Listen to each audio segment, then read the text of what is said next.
Alright guys, the gloves are off with myself, former English and British light welterweight champion, Curtis Woodhouse. I'm out in my garden here. It's beautiful. I've just done a video, so literally press stop and then press record again, so we're going straight away. So if you watched the first one, hopefully I don't need to go over everything again. So on Saturday I had Harry and I had Adrian out as well.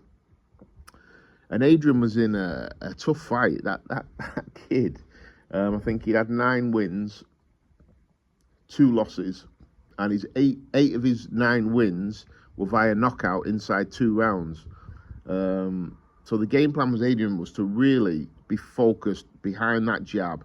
And one thing that we realised from his last performance when he got beat on points by a point was his feet were too slow. He got stuck in the mud. And like I said, I've addressed this with Adrian. He just said he felt so tense and he froze a little bit, which is fine. So we've been working on, having faster feet, because he's a very, very good athlete. So using that athleticism a little bit more. And he did it brilliant Saturday. His jab was excellent. His jab's so heavy as well. Again, the fight that he lost, I think it was 57-56 that he lost. He just didn't jab enough, and he's got such a good jab. But yeah, we learned, we moved on from that. But on Saturday, his jab was excellent, and he controlled him really, really well with that lead hand. Started to crack him with right hands and right uppercuts as well as the fight progressed, and ended up getting a second round stoppage. The guy had only ever been stopped once before, and that was with a broken hand. And that was against I think a 15-0 kid. And in his last fight, he fought for the WBF Intercontinental title, which I know is not anything brilliant, but he boxed for that, and he lost on points over 10 rounds to a guy who was 11-0 with 10 knockouts. So he was no dummy. He knew how to handle himself. But Adrian just chipped away at him and broke him down bit by bit, and then hit him with a left hook inside, and he didn't want to know, to be honest. I think he realised that he was out of his depth a little bit with Adrian, and I think their game plan was probably just to stick it right on him. And that's okay doing that if somebody's not jabbing, someone's not moving their feet, and you can get to him. But whenever he got inside, Adrian smothered him really well, and then he started to land some right uppercuts as he was coming in, and sharp counter left hooks, and that game plan didn't seem like a good idea after that. So really, really happy with Adrian's performance. And that was the 8th time that he's ever been in a boxing ring. So sometimes he gets a little bit of criticism, and I sometimes chuckle. I mean, a lot of it comes from me. I call him the next king and say he's going to be the future of the heavyweight division. I truly believe it. I wouldn't say it if I didn't believe it. But with that comes a little bit of pressure as well, which is fine. He's got to live with that. If you're going to be the heavyweight champion of the world, there's going to be a little bit of pressure. So he's got to learn to deal with that, and he did on Saturday, and I thought it was amazing. And there's a lot of people giving me some stick for putting him in 2 weeks after his first defeat. What you doing? But I know my guy. There's nobody that speaks to Adrian on the planet or is with Adrian more than me. I'm with him pretty much every day. If I'm not with him, I'm speaking to him, so I know him. If there was 1% in my mind that thought he wasn't ready to fight, he wouldn't fight. My main job with not just Adrian, all my fighters, is their well-being, their health, and I would never put that at risk for anything. So if I had 1% worry about him, he wouldn't have been in the ring. But I knew he was going to be fine, and I knew he had to get through this hurdle to be able to move on for his own what's the word I'm looking for? State of mind, I suppose, because he was devastated after that loss. And then when I said, listen, I'm chucking in another hard fight, he didn't blink. He said, okay, no problems. He'd never blink. If I said you're fighting Alexander Usyk next week, I know exactly what. If I told him in person, it's no problems. If I sent him a message, he'd send me what he always sends me back. Like sometimes I sent him like really long messages about what we've got coming up, and he always sends the same thing back, like a thumb up. That's it. I could tell him anything, and I get a thumb up. Or I get a no problems or an okay, So he's not bothered about who he fights. I think he trusts me all the time. And I always say to him, you'll never be in a situation I don't think you can handle. I know how good he is. I know how good he potentially can be. And it's my job over the next few years to really eke that out of him. And sometimes that means he's going to be in good fights, hard fights. My aim for Adrian is by the time he's 25 years of age to probably be 23 and 4. Something like that. Meaning that I am going to intentionally put him in fights where he's probably a 40-60 underdog in. Or, you know what, some people look at him and think, oh my God, he's got no chance of winning that. They'll think it's maybe 80-20, but in my head it'll be 40-60. And he's going to have to suffer. He's going to have to learn on the job. He's going to have to get through it. Because there'll be the fights moving on that will put him in a position to have a run at the heavyweight championship of the world. So by the time he gets to 25, I said, your career will start then, really at 25. That's when we'll start going after the titles, and he'll be experienced. I mean, he weighed 247 pounds on Saturday, and he's 20. So he's probably going to end up a 265 guy, maybe heavier, 270. He's not one of them that's going to be ripped. That's not his body type, but he's a thick-set kid. Big legs, big back, big chest. He's got lots of depth to him.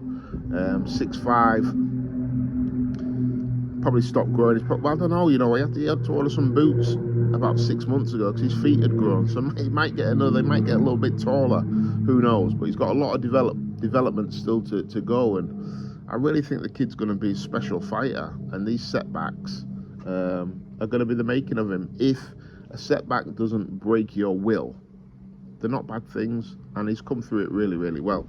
And you know what I seen on his face after, the relief. I could tell he was nervous. Like I said, there's no one knows him better than me, apart from his mum probably.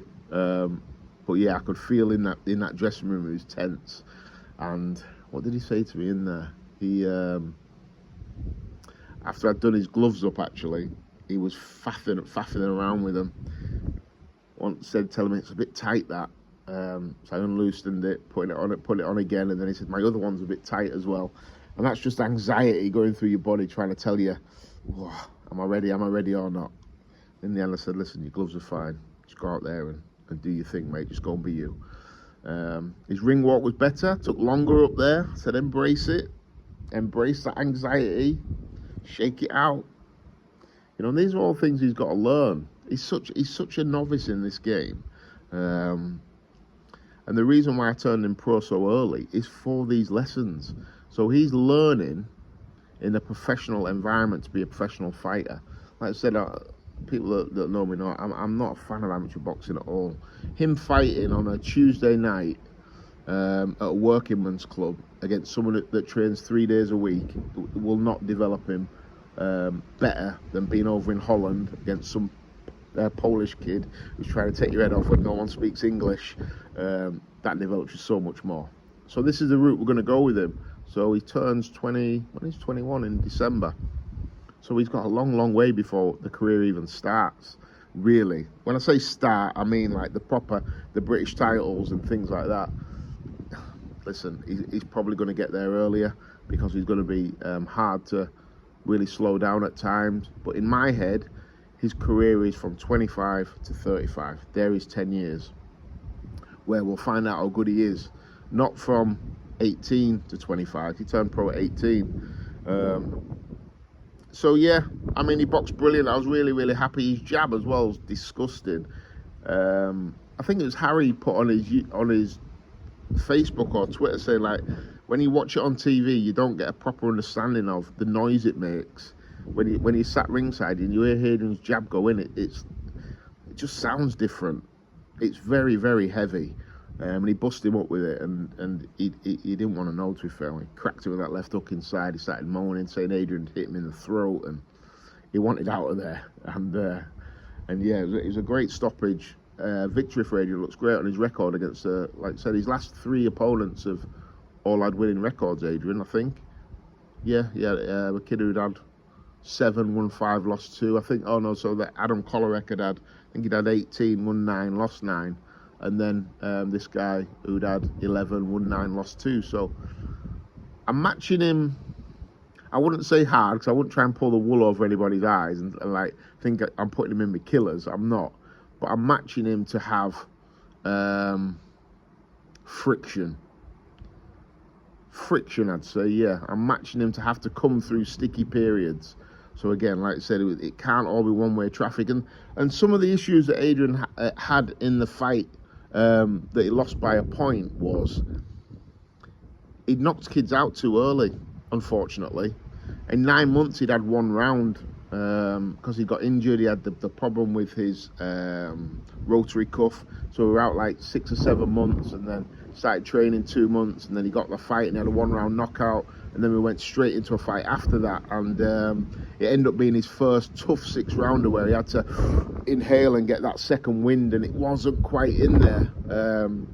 Yeah, and that's just how it is. Sometimes it's not great to take everybody out early, but he is so heavy-handed, it's difficult. So we're going to try and get him out again in September, hopefully against, I wouldn't mind someone like a Phil Williams for him in September. I think Phil will give him 6 good rounds.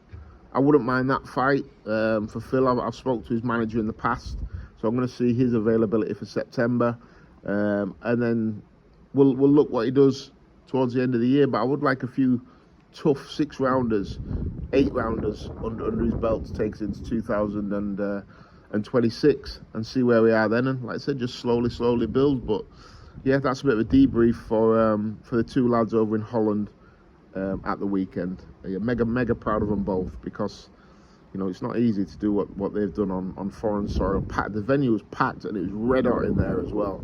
No one spoke English. Not sure they were trying to play by the rules either, but you know, it is what it is. They went out there and they did a job, and I'm mega proud of them both.